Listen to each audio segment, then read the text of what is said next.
Welcome to Combat Story. I'm Ryan Fugit, and I served Warzone tours as an Army attack helicopter pilot and CIA officer over a 15-year career. I'm fascinated by the experiences of the elite in combat. On this show, I interview some of the best to understand what combat felt like on their front lines. This is Combat Story. They were pinned down from a Dishka, and the Dishka was coming from the third story of a 7-story apartment building. And then we blew that third story out within maybe a minute and a half or 2 minutes of getting that 9-line. Dumbing down America's youth and what we as a society can do about it, can do to stop it. That's the topic of today's Bold and Blunt. And I'm your host, Cheryl Chumley, giving you a Christian conservative look at today's news, politics, culture, and events. Back in January of 2023, Medium put out this article called The Dumbing Down of America. And look, you only need to go out and about in today's society, whether you're shopping at a store and hand somebody a 20 and they need to make change. I mean, really, if you hand someone a 20 today instead of some sort of card as payment, they're already puzzled. But if you hand them a $20 bill and it's a younger person working the register and they have to make change in their own heads, 9 times out of 10, forget about it. You're better off just leaving the change and fleeing. So whether we are just going about in society and making just basic financial transactions or engaging in discussions with younger generations, or maybe not even younger generations, Democrats, for instance, of all generations, and talking about the Constitution and what makes America great and American exceptionalism and founding fathers and truthful history about America. Look, it's a dumbing down that quickly pops into your mind. You're probably thinking, what the heck happened? Why can't this guy make change for a 20? Or what the heck is going on here? Why does this person think that the Constitution allows for tax dollars to be spent on paying off the tuitions of college kids who just don't want to pay? They broke their contracts and just decided they don't want to pay. So they have a president on their side and just takes from all the hardworking Peters out there to give to the lazy Pauls. What makes this person think that that's allowed in the Constitution? This all goes toward the dumbing down of America. And it's not just a laugh moment, right? It's not just a head shaking, boy, is this person clueless moment.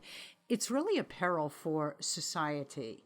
Founding fathers told us that we needed an active, informed citizenry in order to keep our government in roles of subservience to the people and to the Constitution, in order to keep our political class from turning into a class of elites, in order to keep the limited government ideals that they gave us with this Constitution, with this democratic republic. And guess what? As the dumbing down of society goes forth, so goes forth the overreach of government and the loss of individual liberties. And before I get into more of this, I want to quickly mention, if you like Bold and Blunt, which I hope you do, but if you like Bold and Blunt, you may get Bold and Blunt at edify.app, at Real Life Network, at washingtontimes.com, where you may also subscribe to Bold and Blunt with Cheryl Chumley. That's my newsletter. It comes out Monday, Wednesday, and Friday.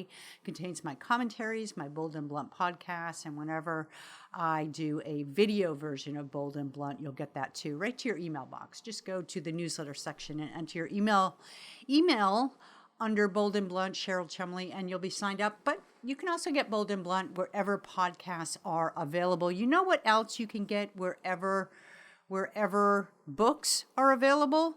You can get my latest called God-Given or Bust, Defeating Marxism and Saving America with Biblical Truths. It goes right to the core of what this podcast today is about. The dumbing down of America includes the dumbing down of truthful history about America, and those who don't know their history are open to others telling them what they should be. what this country should be. If you don't know the history of America, that means it can be whatever somebody who sounds smart tells you it should be. And right now we've got a whole batch of Democrats masquerading as Democrats, right? We've got a whole batch of communists masquerading as Democrats who are trying to tell us what our nation should be. Not so fast, not so fast, not so fast. Medium.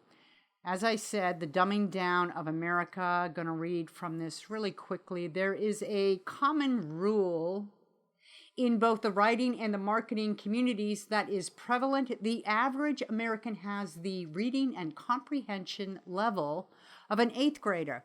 You know, when I started out in journalism, 20, 30 years ago, I remember my editor telling me that we need to write our news stories as if we are writing for a 6th grader. So apparently we've made some improvements. Now we're up to 8th grade. But seriously, you have to write as if you're writing for a 6th grader? Jeez, okay. As a writer, one of the first rules is to keep it simple, stupid. Write as if you are writing for an 8th grader. Ever wonder why? Medium asks.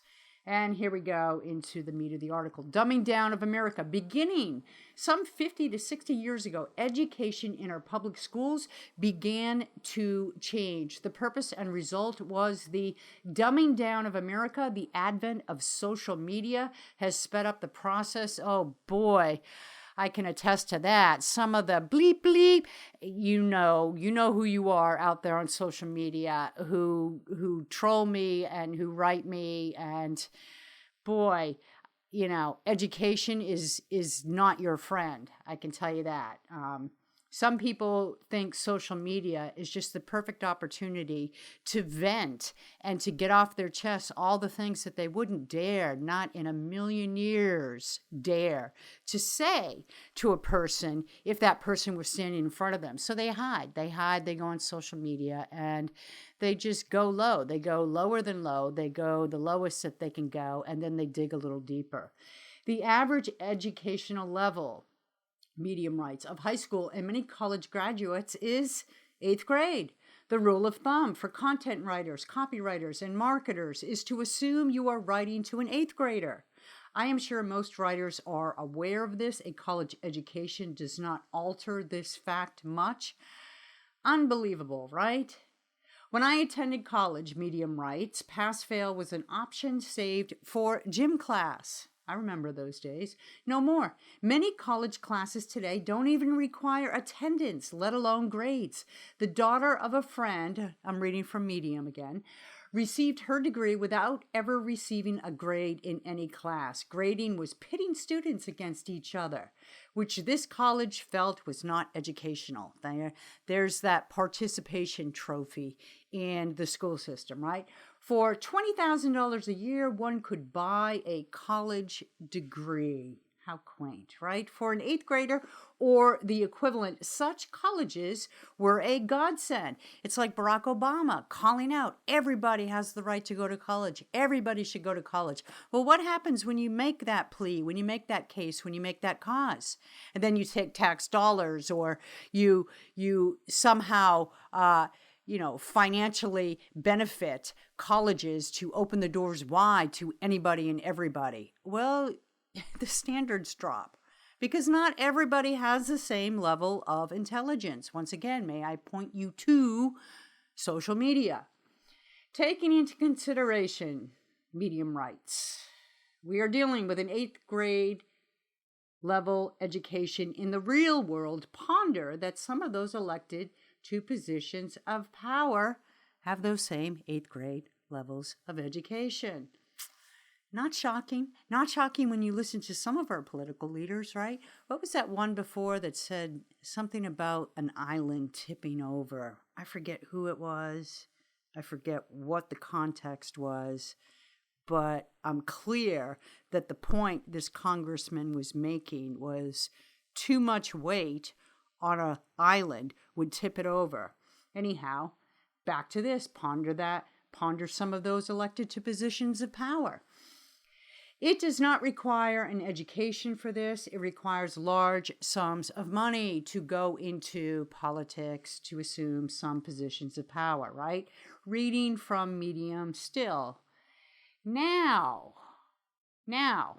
think of the fact, right? Nationwide, there are 8th graders supporting those who manage to achieve great positions of power on their own 8th grade educations, whether politicians or business leaders or even education leaders, 8th grade level, right? And then the ones that they are dealing with on a day-to-day basis also have 8th grade levels of education. And consider this, Medium writes, why are issues in this country not getting fixed? Oh, there we have it, right? There we have it.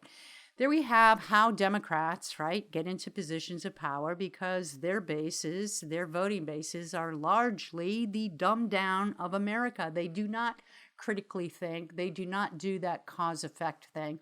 All they do is rail against any common sense, any logical argument, anything that even smells or whiffs of reining in their desired behaviors. It's all about emotion. It's all about groupthink, right? It's all about emotion, and they get carried away on emotion. I can't afford this, but my neighbor can, and this political leader says that I deserve what my neighbor has, so I'm going to go out in the street and I'm just going to rail against the unfair, racist system of governance we have in America until these politicians give me exactly what my neighbor has. Never mind that the neighbor maybe has worked 40 years, 50 years, even longer for what he or she has. That doesn't even play into it. That doesn't enter the mind of those who can't critically think, right?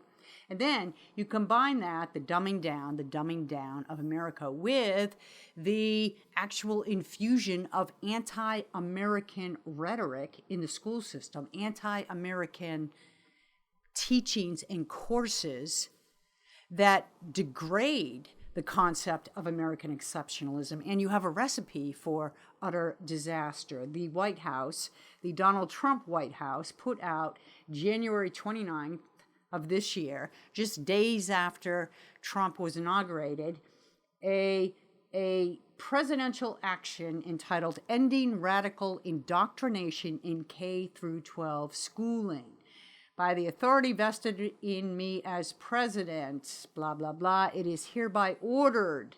Parents trust America's schools to provide their children with a rigorous education and to instill a patriotic admiration for our incredible nation and the values for which we stand. In recent years, however, the White House continues, parents have witnessed schools indoctrinate their children in radical anti-American ideologies while deliberately blocking parental oversight. Yes, this came to a head under COVID, right? The single one shiny light of COVID was the fact that parents were awakened, suddenly awakened to the fact that, wow, their kids were being taught this Marxist ideology in the public school system. Our tax dollars were being used to turn our children, our next generation of leaders, against America, to hate America, to embrace socialism, to detest capitalism, to look at founding fathers with utter scorn and detest the founding documents, and to call for the destruction of the governing documents that the founding fathers gave us, because since they were slaveholders, since they owned slaves, then they were racist, and that makes everything that came out of them inherently racist. That's the teaching of the schools that parents were suddenly awakened to. That and the idea that little boys could become little girls simply by putting on a little girl's skirt and going into a little girl's bathroom. That, as well as porn for kiddies, right? Porn for little kids. All those lovely library books that we found out were in our public school system at the elementary level, at the middle school level, teaching all the sexual positions of a Karma Sutra or whatever that manual is called, that book's called, to little kids, right? And parents said, you know what? That's probably a little bit too much. I don't think I like what's going on in our public school system. That and the history and civics lessons that are being taught, just totally anti-American. It's time to get involved. And so parents did. And now we have a president who is doing similarly. Such an environment, this White House memo writes, operates as an echo chamber in which students are forced to accept these ideologies without question or critical examination. There goes that non-critically thinking type of propaganda, right? In many cases, innocent children are compelled to adopt identities as either victims or oppressors solely based on their skin color and other immutable characteristics. In other instances, young men and women are made to question whether they were born in the wrong body and whether to view their parents and their reality as enemies to be blamed. These practices not only erode critical thinking, ding, ding, ding, that's what I'm saying, but also sow division, confusion, and distrust, which undermine the very foundations of personal identity and family unit. Now combine all that, right, with a nation that is turning more and more secular. So you've got children being raised without God, in many instances without a traditional family unit, a strong family unit, and being told by their educators in the public school system that dominates most of the time and influences of their broken lives, that America is the worst nation, America is to blame for all the world's ailments and ills and problems, and that America needs to undergo a radical change, ding, ding, ding, toward Marxism, toward communism, else we are on a path of peril and destruction, and climate change will blow up the world. So this is where we're at, and I have a great guest today who goes into it in even deeper detail, and he sees firsthand, up close and personal every day, what happens when you dumb down kids in the school system, because he is a college professor. More than that, he's a college professor of political science. He weighs in on news and events of the day, and unlike many professors of today, he doesn't mind challenging his kids, his students, right, when they spout off all the indoctrinated propaganda of Marxist ideology that they've been taught in their K through 12 school years. Nicholas Giordano, I want to thank you so much for being on Bold and Blunt. It is great to have you here. Thank you so much. Pleasure to join you. So let's talk about what's going on with Donald Trump's administration and his plans for the Department of Education. Should he dismantle this federal agency, or should he just reform it? Well, I find it fascinating how, if you look at the left and Democrats, people are screaming about the idea of dismantling the Department of Education. They're more outraged about that than the National Assessment for Educational Progress's report last week that showed student proficiency levels remain at historic lows. I mean, the education system failed, and the Department of Education came into formation in 1979 to fix the education system, and it's more broken now than ever. So we have to reform in some way, and dismantling the Department of Education is the start to that. How much money gets wasted through the Department of Education and its various affiliates with the teachers' unions and so forth? Well, at Campus Reform, we just put out an article how the Department of Education funneled $200 million to DEI projects in the education system. Now, DEI, diversity, equity, inclusion, there's not a single study that shows it improves educational outcomes and student opportunities and performance. In fact, as DEI has been implemented, we've seen student performance drop even further. and standards get lower. So we see this money where it flows from the federal government to the schools, to the higher education system, and essentially it's extortion. You know, the federal government will say, you have to implement these programs in your school or else we're going to cut funding to the schools. And they bully the schools. And that's why the education system, it's partly the reason the education system is broken. You know, we implemented Common Core back in 2010, and it hasn't worked out so well as student performance in mathematics has shown. And listen, as the education system continues to decline, we also see the decline of the nation, even internationally. The United States ranking has dropped. We are 32nd in math, we're 9th in reading, we're 16th in science, we're 18th overall. How will we be able to maintain superpower status if we continue to produce students that are not capable of reading, writing, doing math, and know nothing about American history or government? You said in 1979, Jimmy Carter, this was during his administration, he was the one that brought into existence the Federal Department of Education. And you mentioned that it was done with an agenda to improve the education system in America. But I thought basically it was done at the pressing of the unions, the teachers' unions. And that was the agenda that gave us this federal agency. Well, at first, the teachers union actually didn't want, it was the Office of Education prior to the Department of Education. And really, all it did was enforce the Elementary and Secondary Education Act, the Disabilities Act. And the teachers union actually pushed back. They didn't want the federal apparatus getting involved. But once the gravy train of the money started flowing, that's when the teachers union started to support this idea of a Department of Education.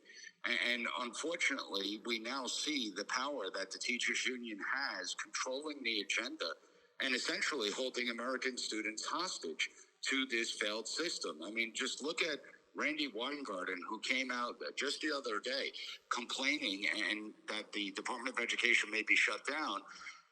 And yet she's been in charge for over a decade in the union. She is one of the people that's most responsible for the destruction of the education system.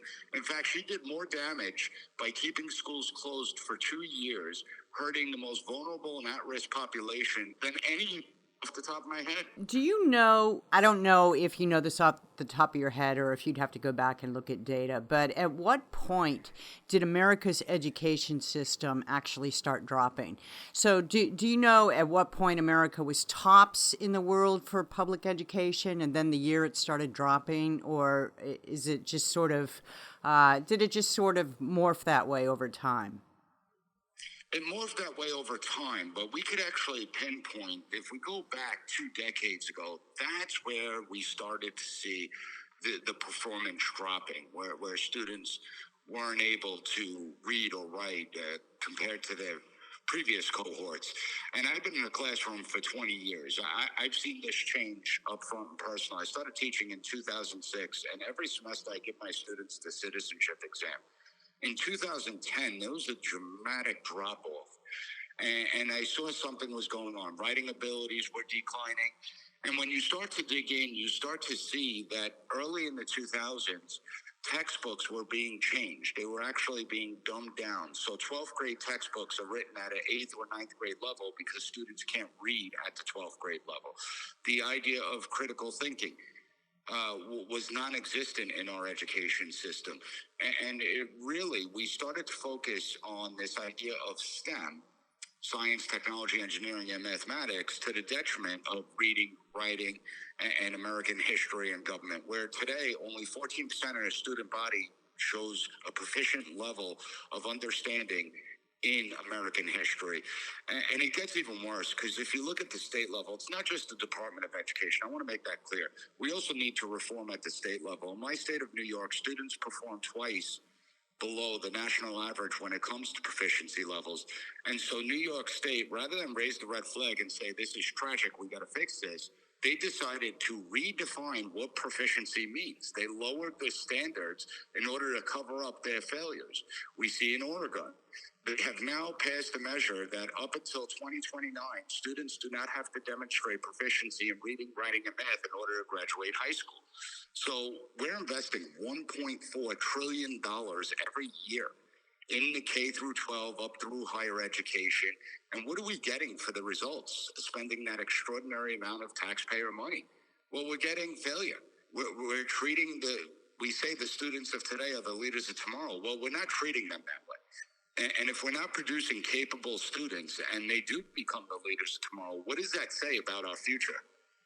And we're also getting the next leaders of America who have been taught to hate America, something I think you, in your capacity as political science professor, must see up close and personal. I've been very critical and outspoken about the anti-Americanism within the education system, the move to drive us towards a more tribal society, and the fact that the student body knows little about our founding or our Constitution. They don't even know why government exists. I mean, I asked my students the question the other day, well, what is the purpose of government? Why does it exist? And I was met with blank stares. And then you ask the student body, how many of you were assigned to read the Declaration of Independence or the Constitution of the United States in high school? And only a couple of hands will go up. I mean, it's tragic. You know, we have an education system where over 4,500 school districts throughout the country adopted elements of the 1619 Project, despite the fact that the 1619 Project has been debunked by both scholars on the left and the right.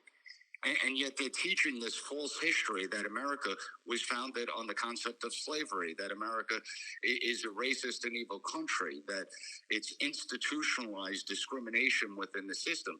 And that couldn't be further from the truth. I mean, we have our sins.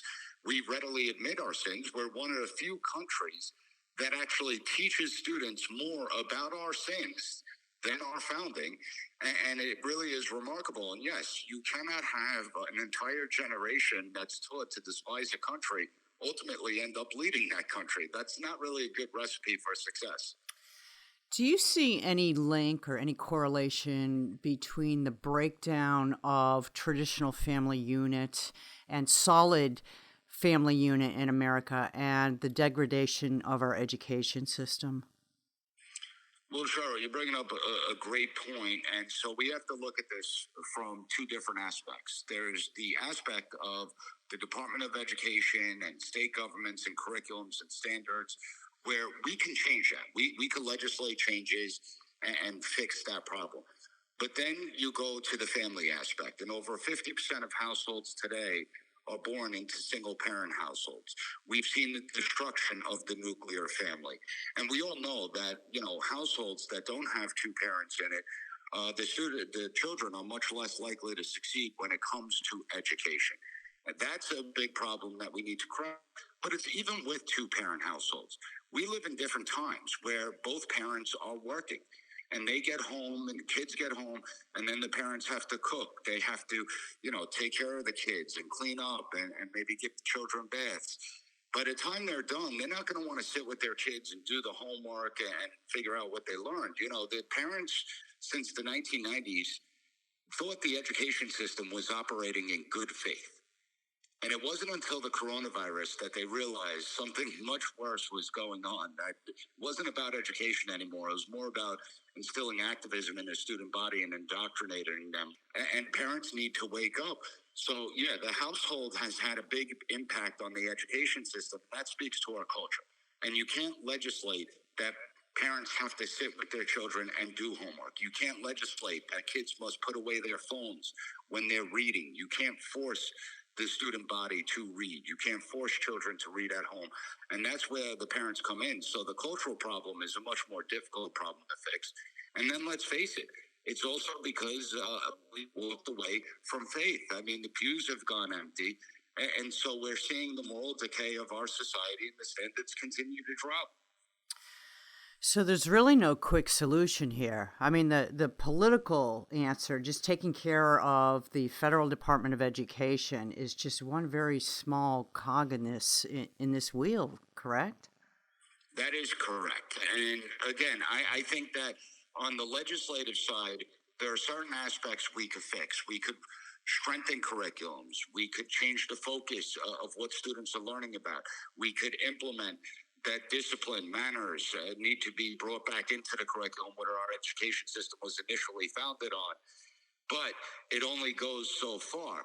The one thing I do say is, as we raise the standards, I do believe in the Pygmalion effect, that as you raise standards, well, students will achieve those standards. They'll rise to the occasion, because it's one of those things. As we drop standards, we see students meeting the bare minimum. So let's raise them up and have them perform better. And we have to institute more disciplinary actions. We're seeing absenteeism at all-time highs. We're seeing disrespect to the teachers, assaults on teachers, and that's why many of them are leaving the field. We have to treat students and develop them into productive citizens that are going to benefit the United States, as opposed to being a blight on it. Is that what you do in your capacity as a professor? So when you issue the citizenship test and you see that the majority in your class fails it, does that bring you into a state of despair, or do you see that, all right, let's dig in and get going here? I mean, how do you in this education climate deal with the realities? Well, I love it because I'm a big believer in shaming. And so I love to shame my students and show them how little they know about the system. See, the beauty of this exercise is students have opinions on all the different issues that exist. They're constantly saying what government should or shouldn't be doing. My argument is, if you can't even pass a basic citizenship exam, how can you have an idea of what government should or shouldn't be doing if you don't even know how our government operates? And it really actually engages the students. It draws them in right away. And the student body is open-minded, despite what many people think out there. The student body is more open-minded than most adults I have to deal with and colleagues I have to deal with on a regular basis. The generation is willing to learn. All we have to do is hold them to a higher standard, and I do think that they can achieve. The public trust in the left when it comes to education, who has controlled the education system for decades, has plummeted. They fail. They have no right to say what should happen with the education system. They have a track record, over a 30, 40-year track record of failing the student body. And it's time that we propose different ideas and reforms to the system to make it work for the American people. So let's just finish with this last question, which is a two-part question, if you don't mind. So what would be your advice to the Trump administration for immediate effect that would have maybe long-term impact? And what would be your advice or words of wisdom to parents who are coming to the realization that the public education system is not something that is benefiting their children? Well, I would say to the Trump administration, they need to begin to pare down the Department of Education. Only Congress has the power to actually eliminate it.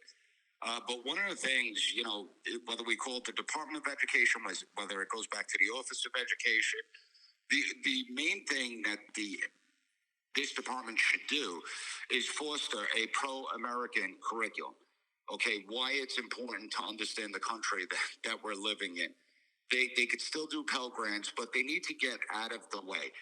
As far as the parents go, education is not just in the public schools. It also happens in the household. And it's every parent's responsibility to understand what their children are learning and to try and either reinforce it or correct it and call the school out when they see the anti-Americanism that's being spread.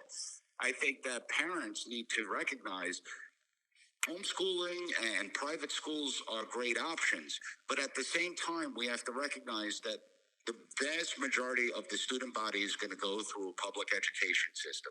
The vast majority of our society is going to rely on the public education system. So we have to fix that.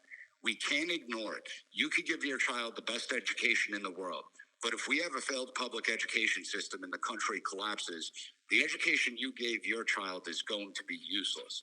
And then the final thing is school choice. We got to increase competition against schools and make them rise up and start actually doing their jobs. We can no longer have zip codes being held hostage to failed schools in their districts. Students should be able to go to the school of their choice. So it's not about just, with school choice, sending money for private or charter schools or homeschooling. It has to be, if the neighboring public school district is better, I could send my child there. And I think that's a way that we begin to fix the system as well. And that last one just opens a whole other can of worms with the teachers' unions, correct? The battle there. Yes, and it's very fun when you go against the teachers' union. But ideally, the teachers' union should actually support it. Because, right. When we're looking at it, I'm not talking about boxing out the public education system. Again, if the neighboring district, the public school's doing better, send your kid there. And so it increases competition amongst public schools that will strengthen their performance. If only there were more professors and teachers like you, right? Willing to go out on the limb and take a strong stand for the students. There's a concept, right? Nicholas, I want to thank you so much for being on Bold and Blunt. Great discussion. Thank you. Thank you. And that's another Bold and Blunt. Remember, if you like Bold and Blunt, you may get Bold and Blunt at edify.app, at Real Life Network, at WashingtonTimes.com, and wherever podcasts are available. Don't forget, go to Washington Times and sign up for my Bold and Blunt with Cheryl Chumley newsletter. Also, don't forget, pick up a copy of God-Given or Bust, Defeating Marxism and Saving America with Biblical Truths. And don't forget, stay blunt, stay bold.